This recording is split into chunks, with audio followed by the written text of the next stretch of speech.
अस्सलामुअलैकुम वरहमतुल्लाहि वबरकातुहू। वालेकुम अस्सलाम वरहमतुल्लाहि वबरकातुहू। उम्मीद है आप खैरियत से होंगे और हमारे तमाम नाज़रीन भी खैर वाफ़ियत से होंगे। जी हज़रत, मैं आपसे बहुत दिनों से बेताब था मिलने के लिए। आप तो इलेक्शन के बाद नज़र आ रहे थे, इलेक्शन के दरमियान, लेकिन नताइज आने के बाद मैं आपको बहुत तलाश किया, लेकिन अचानक आज आपसे मुलाकात हो गई।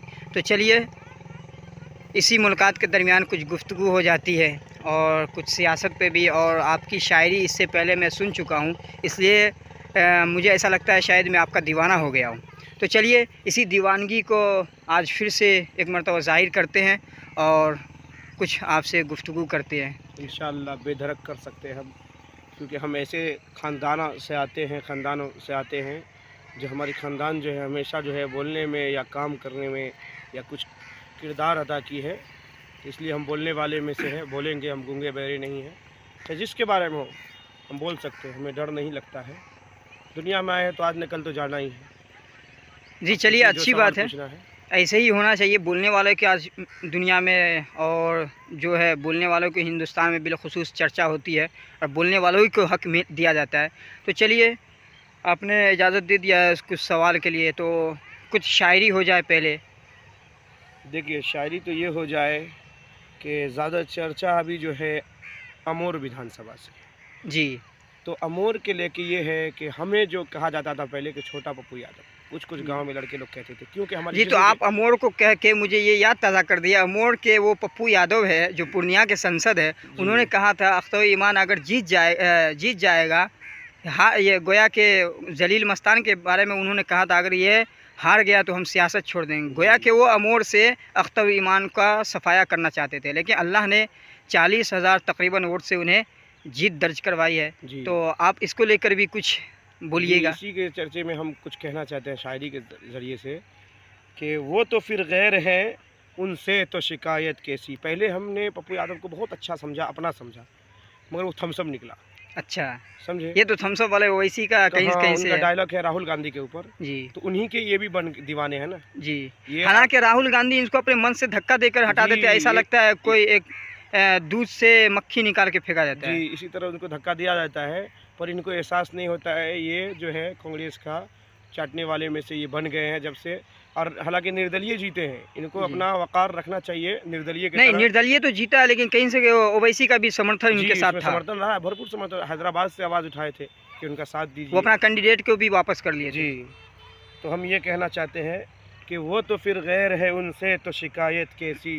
मेरे अपने मुझे गैरों की तरह देखते हैं। वाह, तो समझ गए होंगे आप। जी जी, ये तो गैर तो लगता है कहीं ना कहीं संसद और पार्लियामेंट पर आपका कहीं ना कहीं जवाबी तर्ज है। जी जी, आप इससे समझ लीजिए कि वो तो गैर है, यानी जी पप्पू यादव तो गैर है। उनको जी बीपी जी हाई जी। हो गया, वो बोल दिए परेशान में। अच्छा, बीपी क्योंकि हाई भी होता है? मोटे आदमी को शुगर की बीमारी, बीपी की बीमारी कहते हैं ज़्यादा होती है, डॉक्टर साहब कहते हैं।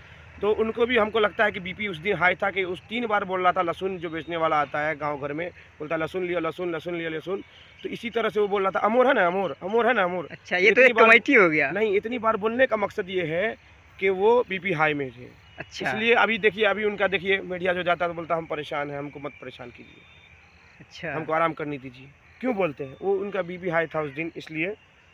तो क्या वो सियासत से अपना ये वापस लेंगे?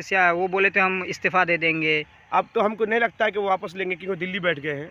अगर वापस नहीं लेते हैं तो उनसे हम ये कहना चाहते हैं आपके चैनल के माध्यम से कि वापस नहीं ले तो ये प्रेस कॉन्फ्रेंस करके, या जिस तरह से आप अमोर में घूमे थे उसी तरह घूम के वहीं पे जाके आप रुजू उस जगह पे माफ़ी मांगे। बैठ के बोले थे आप अमोर के बारे में, उसी जगह बैठकर आप कह दे कि हम गलती किए, हमारी बोली से जो गलती हुई है, हमसे जो निकल गई है, उनको माफ़ कर दिया जाए। अमोर की जनता से माफ़ी मांगे। हम ये नहीं कहते वैसी साहब से माफ़ी मांगे या अख्तर ईमान से माफ़ी मांगे। हम ये कहना चाहते हैं कि अमोर की जनता से माफ़ी मांगे, क्योंकि अमोर की जनता को उसने खेला था, ललकारा था कि मस्तान को जिताओ और इसको हराओ। तो अगर माफ़ी, ऐसा आप मतलब उसको चैलेंज दे रहे, ऐसा लगता है माफ़ी नहीं मांगे तो 2029 में उनको शिकस्त का सामना भी करना पड़ेगा। देख लीजिएगा आप, 29 में अगर हम रहेंगे, ऊपर वाला ने चाहा, या जो भी रहेगा देख लेगा कि पप्पू यादव किस लायक रहेंगे।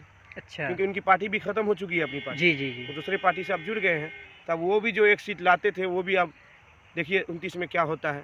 जी चलिए, वो तो 29 की बात है, खैर अभी कर लेते हैं बात। तो आपका इशारा कहाँ है? आप जो बोले खैर, वो तो गैर है, गैरों से शिकायत कैसी? ये मेरे अपने जो है, ये मेरे जी। अपने से मुराद ये जो आते हैं जी प्रताप समझ गया, मैं साहब, समझ गया। ये इनको वो चाहिए कि ये कहते हैं कभी कि हम इनके यहाँ चाय नहीं पिए, उनका चाय तक नहीं पिए हैं, और हालांकि यहाँ वीडियो वायरल है, फोटो किन के वायरल, यहाँ? ओवैसी साहब के यहाँ। अरे वो तो ओवैसी के इस पे अशार कह के मशहूर हो गए जी, यहाँ ये तक हम भी के देखे थे, हमारे हम हिंदुस्तान में वो तेरा गुजरात अकबर में जब बोल रहा हम है। गुजरात के सरजमीन पे थे तभी वो सुने थे कि वो जो बोलते हैं कि अकबर बोल रहा हूँ। हाँ, मेरे तो हिंदुस्तान में तेरा अकबर बोल रहा हूँ, हाँ, अकबर बोल रहा हूँ। ओवैसी तो बोल रहा हूँ। इससे वो मशहूर हुए हैं और उसी समय हम लोग जाने थे, नहीं तो हम लोग नहीं अच्छा। जानते थे कि इमरान प्रतापगढ़ी कौन है, सुफियान कौन है। जी। बाकी जो है ये प्रतापगढ़ी से उठा चमका, जिसको चमकाने वाले कौन, तो हमारे बैरिस्टर असदुद्दीन ओवैसी जी। साहब, जिन्होंने राज्यसभा भी भेजा है अल्हम्दुलिल्लाह। जी जी, वो तो मालूम है। वो हाँ। मौलाना मुफ्ती इस्माइल साहब के वोट से उन्होंने वहाँ तक गया जी, कि ओवैसी साहब तो के इनको ये समझना समर्थन था। चाहिए कि नमक हरामी जो होता है वो नहीं करना चाहिए। जी पहले जो मेहमान आते थे हमारे यहाँ उनको नमक चटा दिया जाता था, इसलिए कि वो नमक चाटने के बाद नमक हरामी नहीं नहीं, थे। तो ये नमक हराम इसलिए कहते हैं क्योंकि गैर लोग कहते हैं से मुसलमान नमक हरामी है, नमक हराम है, नमक नहीं, हराम खोर मुसलमान है। नहीं है, तो कहीं ना बल्कि कहीं इसका भी सपोर्ट उसी से है। नहीं, वो गैर लोग इसीलिए कहते हैं, चाहे वो कोई पार्टी से हो, चाहे बीजेपी से हो या आरजेडी से हो, कोई भी कहते हैं कि मुसलमान नमक हरामी है, तो ये एक आध जो है इन्हीं के वजह से पूरे मुसलमान पे दाग लग जाता है। जी जी ये एक आध से आप समझ गए होंगे। जी जी, वही एक आध से फिर भी हमारे जो है बिहार के शेर जनाब अख्तर ईमान साहब, ये उनके हवाले से ये शेर कहता हूँ, देखिएगा। सोचा नहीं था मैंने कभी तेरे जैसा शख्स, सोचा नहीं था मैंने कभी तेरे जैसा शख्स, मुंह फेर लेगा मुझको परेशान देख कर। क्योंकि वो अख्तर ईमान साहब कहे हैं कि मुझे इन लोगों ने जगाया है काहली से, जी जी वोट मांगने में इन लोगों ने मदद किया है मेरा। जी। अगर ये लोग नहीं परेशान करते या सीमांचल को वो एक चोट के जैसा एक आदमी को भेज देना, एक लेडीज़ को भेज देना, क्या बोलते यूपी से, ये चोट की तरह गिरा चोट देना। आप किसको कह रहे हैं? इकरा हसन को? जी, हम तो उसी को ही समझते हैं, क्योंकि उनको हम भी बहुत सपोर्ट करते थे, बहुत मानते थे। पर इस तरह से डायलॉग मारना वहाँ से आके कि सरकार जिनकी बन रही है उनको दो। सरकार हालांकि बना उनके लिया बारे आज। में ये मशहूर भी है, सो वो मतलब जिस ज़बान का इस्तेमाल करते हैं वो ज़बान सीमांचल वाले नहीं समझ पा रहे। जी। लेकिन फिर भी ऐसे मतलब कांग्रेस ने ऐसे नेता को भेजा गोया कि उनके वबाले जान बन गया जी, उनके वही लिए। जान बना हराने का कारण यही है। अच्छा। कांग्रेस को हराया यही, आरजेडी को भी हराया यही। कहाँ आप हैं 22 सीट पे? आपको तो कम से कम 100 लाना चाहिए। जी जी, आप हैं मुख्यमंत्री, मौजूदा दावेदार। मुख्यमंत्री बनने वाले थे आप, जी, तो आपको तो 100 लाना चाहिए। अब तो हाँ 20-22 तो पे लपेट गए। मौजूदा मुख्यमंत्री बनने वाले थे, मतलब इस 25 में, तो ऐसा लगता है वो ओवैसी साहब का बद्दुआ लग गई है क्या? बददुआ ही लगा ना, वो कहते जी। हैं ना वैसी साहब कि तेजस्वी में मुख्यमंत्री ने बनने आया हूँ, न बनने दूंगा, मुझे चाहिए नहीं, सीमांचल का के बेटा बच्चे को बनेगा। चाहिए, सीमांचल के बेटे को चाहिए मुख्यमंत्री। अच्छा। अब उप और मुख्यमंत्री डिप्टी बनिए। सीएम का भी चर्चा बहुत उनकी तो शोर से बातें था। मत कीजिए, क्या हुआ उनका? वो तो नाव का लग्गा लेंगे, आप कल से देख हाँ। लीजिएगा, लग्गा हाँकेंगे, नाव चलाएंगे, जिधर जिधर अच्छा। पानी है उधर जाके वो नाव सुनने में चलाएंगे। आ रहा है वो 15 सीट पे से 15 सीट का 15 सीट ले आए हैं। नहीं नहीं, यही तो आप लोग कहते हैं, ये मीडिया वाले नहीं, उनके मीडिया बारे में- वाले यही कह रहे हैं। जी, 15 में से 0/0 रह गए। अच्छा। अब उनके बारे में ये आता है डिप्टी जैसे सीएम। डिप्टी सीएम बनने वाले थे, अब वो पानी के जितने सीएम है ना, पानी जितना ही पास होता है जिस नदी से, जी। उस पानी में ये नाव अपना दौड़ाएंगे, उसी के सीएम बन जाएंगे। अच्छा। जितना नाव है, क्या कि कुछ दिन पहले देखे थे आप, उनके साथ राहुल गांधी थम्सअप जी, जो है जी। वो भी मछली मार रहे थे। ये जब संगठन एक जैसा होगा तो वो तो एक भी नहीं लाए, ये कुछ ला चुके हैं राहुल गांधी जी। जी। अगर- नहीं, तो मैं तो कहूँगा ऐसे में देश के वज़ीर आज़म नरेंद्र मोदी साहब से कम से कम 1 मिनट के लिए इनको डिप्टी सीएम और उनको सीएम बना दिया जाए, दोनों हजरात हाँ, को, क्योंकि बहुत ताकि दिनों- शौक भी पूरा हो जाए। जी, जी। और मतलब ये है उनके एक बिहार के कानून में भी लिखा जाए, कम से कम 1 मिनट के लिए रहा। जी जी, नहीं, बहुत दिनों से सपना भी रहा इनका, सपना भी रहा काहे जी। कि बाप के बाद अभी तक कोई नहीं आया है, तो सपना भी रहा है कि हम बन जाए। सपना इतना था कि इस बार ऐलान भी कर दिए, और हमारे नरेंद्र मोदी जी कितने बुद्धियार हैं, कितने होशियार है कि जी, ऐलान जी। भी नहीं करते हैं, जी। अभी तक ऐलान नहीं कर रहे। वो जीतने तो के अपने बाद भी- बलबूते पे जीत रहे हैं हाँ, कहीं ना कहीं। और ये जो है जीतने से पहले ही ऐलान कर देते हैं जी कि हम तुम्हारा बाप है। जी शादी हुआ नहीं, अब बाप बनने का ख्वाहिश हो गया, जी। वही वाली बात हो गई। तो ये जो है सीएम के लिए हम भी चाहते हैं कि नहीं, एक दिन के लिए तो 1 घंटे ही सही। हाँ, मैं तो कहता हूँ 1 मिनट के लिए कम से हाँ, कम 1 बना मिनट दिया के जाए लिए और भी। तस्वीर वगैरह लेके वायरल कर दिया जाए। जी, होता है, कहीं कहीं हुआ है कि जी। छोटे बच्चे को 1 मिनट के लिए एसपी बना दिया जाता है, तो ये जी। छोटे बच्चे समझ के, जी क्योंकि भतीजा भी है नीतीश कुमार का, जी जी जी। तो उनको बना दिया जाए तो बेहतर आइए, होगा। अपने कह रहे उम्र में हम कच्चे हैं, अभी हाँ। के बच्चे हैं। तो सोचा नहीं था मैंने कभी तेरे जैसा शख्स मुंह फेर लेगा मुझको परेशान देख कर। तू लाख बेवफा है मगर सर उठा के चल। जी ये किनका किरदार है मालूम है? अख्तर ईमान साहब का, जी जो 17 साल से आज तक बारात नहीं गए, किसी के बारात में जी। नहीं गए। और उनको जो वोट नहीं किया वो उनके लिए भी काम करते हैं, ये हाँ, मैंने काम सुना हूँ। करते हैं। हाँ, कल भी बोले हैं वो। और वो पहले भी कहते थे कि सब हमारे लिए बराबर है, जी चाहे हिंदू हो, मुस्लिम जीतने हो, के बाद दलित बहुत हो। सारे लोग होते हैं हाँ, जो ये निशाना बना लेते हैं, कि मतलब हमारे हमको ये वोट नहीं विपक्ष दिए। था, ये हमको वोट नहीं हाँ। दिया है, इसके निशाने पे लेते हैं। मगर हमारा नेता ऐसा नहीं है और हमारा कायद ये सिखाता ही नहीं है, जी बल्कि हमारा इस्लाम यही नहीं सिखाता है। तो इसलिए मैं कहना चाहता हूँ कि तू लाख बेवफा है मगर सर उठा के चल। तू लाख बेवफा है मगर सर उठा के चल, दिल रो पड़ेगा तुझको पशेमान देख। आहा माशाल्लाह। ये बात चलिए, ये है शायरी के साथ सियासत भी हो रही है जी। आज। इसलिए मैं कहना चाहता हूँ, मैं आप ही के चैनल पे कुछ दिनों पहले इलेक्शन से वोट गिराने से 6 तारीख से पहले जी जी लगभग आप ही के चैनल पे हम जी कुछ अशार सुनाए थे जी जी सामीन को। जी तो कुछ आदमी को उससे परेशानी भी हुई थी जी जी कि भाई आप इस दौर में शायरी कर रहे हैं, अभी तो कोई शायरी का टाइम नहीं है। जी पर उस शायरी में ये हकीकत था, जी हकीकत। कुछ हकीकत छुपी हुई जी थी जो किसी को मालूम नहीं चला। जी कुछ हमारे जो है रहनुमा लोग जो है गलत फहमी में रह गए कि भाई हम जो करेंगे वही होगा। तो ये इस पे गुरूर नहीं होना चाहिए। मतलब इसी पे कितने लोग ऐसे भी हैं, हमको लगता है मतलब ये इस गुमान में थे या कह लीजिए घमंड में थे, जो हम सीएम डिप्टी सीएम तो ऐलान हो ही गया, हम एमएलसी बनेंगे तो हम राज्यसभा के मेंबर जी बनेंगे। जी।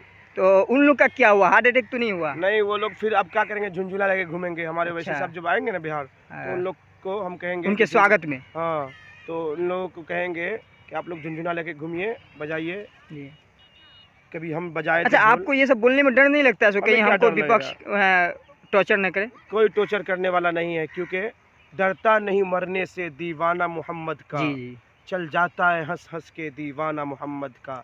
ये चल जाते से मतलब ये है कितनों भीड़ हो, कितनों जी। भीड़ हो, कहीं भी जा सकते हैं, क्योंकि ये दीवाने मोहम्मद के होते हैं। जी, आप जी। देखे होंगे वही अख्तर ईमान साहब के यहाँ सीमांचल में वैसी साहब से मिलने के लिए एक बूढ़े शख्स चाचा जी। जो है जाते हैं दौड़ के, जी लुंगी पहन के जा रहे हैं, जी जिनकी बिहार में कोई हैसियत नहीं दी जाती है, दड़ी मंतरी कह लेते थे अभी जी तक। अब तो वो भी कहने के लायक नहीं रहे, क्योंकि जी। जो कहते थे वो आप बना नहीं पाएंगे दड़ी मंतरी भी, क्योंकि अब हमारे पीएम साहब जी, आप तो पीएम तो कुछ और हो गए, हाँ, सीएम बदल पीएम। गए। जी। सीएम साहब जो थे वही रहेंगे। ये बनते तब तो दरी मंतरी बनाते वो किसी तो किसी को। मुझसे देखते हैं, बात की खबर है हाँ। कौन बनते हैं, क्या होता हाँ, है। वो तो देख लेंगे। 16 बात 17 ये है 18 कि को। उनको दिल से लगाया उन्होंने। जी तो हमारे शायर का मतलब यही है कि कितना भी झूठ हो, कोई भी आ जाए मिलने के लिए, हमारे शेर हर वक्त मिलने के लिए तैयार है। जेट प्लेस वाले जो अभी सो रहे हैं दिल्ली में जाके, जी, उनसे जी। पूछिए क्या हाल हो रहा है। जी बहुत उनको परेशानी थी कि अमित शाह जी ने इनको सिक्योरिटी दिया, हमको क्यों नहीं दिया, तुम कहाँ वो कहाँ। हालांकि उनके पास भी पहले था, लेकिन हाँ। उन्होंने पार्टी खत्म कर दिया तो ले लिया। ये तो एक हाँ। पार्टी के एक सदर है, तो इसलिए हाँ, उनको अभी समझना चाहिए। होगा उम्र 60-65 साल की उम्र के होंगे, मगर हमारे शेर की तरह उनका दिमाग, उनका रोब दबदबा नहीं है, उनके अक्ल शऊर उतनी नहीं है कि जो बात कर सके हमारे शेर के बारे नहीं। में। तो आपके क्योंकि शेर उनके- जो है, आपके सदर जो है, वो तो खैर बैरिस्टर, उनका मुकाबला तो कोई नहीं कर उनका सकता है। बचपना ही में नाम ही ऐसा रखा गया। नाम का असर अपने मुसलमानों में कहा जाता है कि नाम अच्छा रखो, उसका नाम असर का पड़ता है। ज़्यादा पड़ता है। असदुद्दीन, दीन का शेर नाम रखा जी। गया। और वाकई शेर निकला, शेर निकले हैं, दीन के शेर है और ही शेर हैं का वो। बच्चा भी था। जी, निडर है वो, डरने वाले नहीं है किसी से। तो हम आपके चैनल पे कहे थे कि ताकतें तुम्हारी है और खुदा हमारा है। ये कह रहे थे हमारी वालों के बारे में कि 0/0 रहेंगे इस बार। अच्छा, लोग कह रहे तो थे कहीं उसी का असर तो कांग्रेस और जेडीयू को, ये आरजेडी को नहीं पड़ा पड़ है। गया। जी जी बिल्कुल वही पड़ा है। तो कोरोना वाला वैक्सीन लेके आप सो और रहे फिर होंगे, वीआईपी देखिएगा। को तो बड़ा वो अच्छा तो- खासा वोट आया है। हाँ, वो तो अच्छे खासे में है। वो तो लग्गा जी। लेके घूम रहे होंगे, कहीं कहीं अभी छुप रहे होंगे। जी तो ताकतें तुम्हारी है और खुदा हमारा है, अक्स पर न इतराओ आईना हमारा है। जी अपनी रहनुमाई पर गुरूर मत करना, आपसे बहुत आगे नक्श पा हमारा है। ये जी। जनता को बिगाड़ने के लिए, परेशान करने के लिए अमोर गए, क्या बोलते सीमांचल के हर कोने में गए, जहाँ जहाँ से ओवैसी साहब खड़े किए थे अपने कैंडिडेट। तो ठाकुरगंज हो गया, उसके बाद जो है ये आदिल भाई जहाँ से खड़े थे, वो बलरामपुर की बलरामपुर सीट। सीट जो है, उनके यहाँ गए। इमरान जी क्या क्या बोले हैं उनके यहाँ, जी। सोचे वो अब लेके बिरयानी खाए अच्छा, वो। एक और ये है, तेजस्वी यादव ने आपके सदर बैरिस्टर साहब को आतंकवाद कहा, दहशतगर्द कहा, चरमपंथी का लफ्ज़ इस्तेमाल किया। तो ये सब मतलब एक तो सियासत में ये सब की कोई गुंजाइश है नहीं। आप किसी को खुले मन से गाली नहीं दे सकते। आप गोया कि एक मुसलमान को आप आतंकवाद कह रहे हैं, दहशत, और दूसरी तरफ मुसलमान को लेकर आप कह रहे हैं मुसलमान हमारा है। जी, इस बात पे हम एक शेर कहना चाहते हैं कि ये जो चरमपंथी कहा, इनको मालूम नहीं है कि चरमपंथी कौन है असल में, और इनको बैठाइए और एक तरफ हमारे पीएम साहब नरेंद्र मोदी जी को बैठाइए, तो रिश्तेदारी में दोनों आपस में मिल जाएंगे, मगर हमारे शेर को बैठाइए जिनको बी टीम कहा जाता है, वो नहीं मिलेंगे। और चरमपंथी नहीं तो आप भी टीम ने, आप हाँ, देखिए आप ओवैसी साहब भी टीम नहीं रहे। आज तक चरमपंथी हमारे नरेंद्र मोदी जी नहीं कहे हैं। हमने आज तक नहीं सुना अमित शाह जी का भाषण कि चरमपंथी है। सबसे पहले ऑपरेशन सिंदूर में यही बोलने वाला जी, यही बोलने वाला जी। तो फिर ये कहाँ थे, ये बाबू कहाँ था, तेजस्वी बाबू? तेजस्वी बाबू तो कुछ है ही नहीं, वो ये लग रहा था चुसनी में दूध पी रहा था। नहीं, ये तो विधायक भी दूसरे के बलबूते पे बनते हैं, तो आप क्या क्यों इनकी बात करते हैं? हमको लग रहा है कि ये उस दिन चुसनी में दूध पी रहा था सो के। अब ये बात कहना चाहता हूँ, चरमपंथी जो कहा है इसके ऊपर कि नसीब बिगड़ा तो गूंगे भी बुराई करने लगे। सुभान अल्लाह। नसीब बिगड़ा तो गूंगे भी बुराई करने लगे, हमारे कद के बराबर न आ सके जो लोग, हमारे पाँव के नीचे खुदाई करने लगे। वाह वाह, क्या कहना है, लाजवाब शायरी है आपकी। तो अब बस किया जाए यहीं से इंशाल्लाह, फिर जब क्या बोलते हैं सत्ता किसके हाथ लगती है, फिर इंशाल्लाह आपसे गुफ्तगू होगी। और माशाल्लाह आपने बहुत बेबाकी से बेधड़क आपने बातें की, माशाल्लाह। अल्लाह ताला आपको और मज़ीद तरक्की दे। और इसी तरह इंशाल्लाह आप हमारे नाज़रीन और सामीन को क्या कहना चाहते हैं, और पूरे जो बिहार में अभी इंतखाबात हुआ इसको लेकर आप कुछ अगर किसी को मैसेज देना चाहते हैं तो दे दें। हम ये कहना चाहते हैं, सब अपनी जगह पर आराम से रहिए, किसी को घबराने की ज़रूरत नहीं है। और हमारे नाज़रीन जो हैं, आपके नाज़रीन, वो हमारे भी नाज़रीन हुए, वो हमको दुआ दें और आपको भी दुआ दें। दुआ देने का मतलब आपको ये है कि आपके चैनल को आगे बढ़ाए, सब्सक्राइब करें और शेयर करें दोस्तों में, लाइक करें, ताकि ये चैनल अभी छोटा है, आगे जाके बड़ा हो जाए, कुछ काम कर सके। कोई भी चैनल, एक बाइक जो है आगे नहीं पहुँचा है, चाहे किसी का भी चैनल हो जी, कोई भी हो, कोई कह दे कि हम एक ही दिन में आगे बढ़ गए हैं। रवीश कुमार जी को देख लीजिए जी, जो उन पार्टी में से निकले, एनटीवी में से, तो अपना चैनल बनाए, तो धीरे धीरे फिर ऊपर तक गए जी। तो इसलिए अब हम दोस्तों से कहना चाहते हैं, जब अपने सपोर्ट करेंगे तो भी आगे बढ़ेगा, ऑटोमेटिक नहीं बढ़ जाता है कोई भी चैनल। तो आप लोग ज़रूर शेयर कीजिए दूसरों में, उसके बाद जो है मोहब्बत दीजिए हम लोगों को जी। और इंशाल्लाह अगले बार जो है, अगले 5 साल के बाद आपका टेंशन दूर करने वाले आ जाएंगे आपके यहाँ भी जी। आपको टेंशन लेना नहीं है, क्योंकि नरेंद्र मोदी जी आपकी हिफाजत कर लेंगे इस बार जी, हमको लग रहा है जी, क्योंकि आपके बोलने वाले 5 है अभी बिहार के अंदर, आपको डरना नहीं है जी। इंशाल्लाह वो अकेला शेर जब वहाँ धारता है, यहाँ 5 गए तो इंशाल्लाह हिल जाएगा दरो दीवार जी, बिल्कुल हिल जाएगा। ठीक है, बने रहिए, इंशाल्लाह फिर मिलते हैं। अस्सलाम वालेकुम।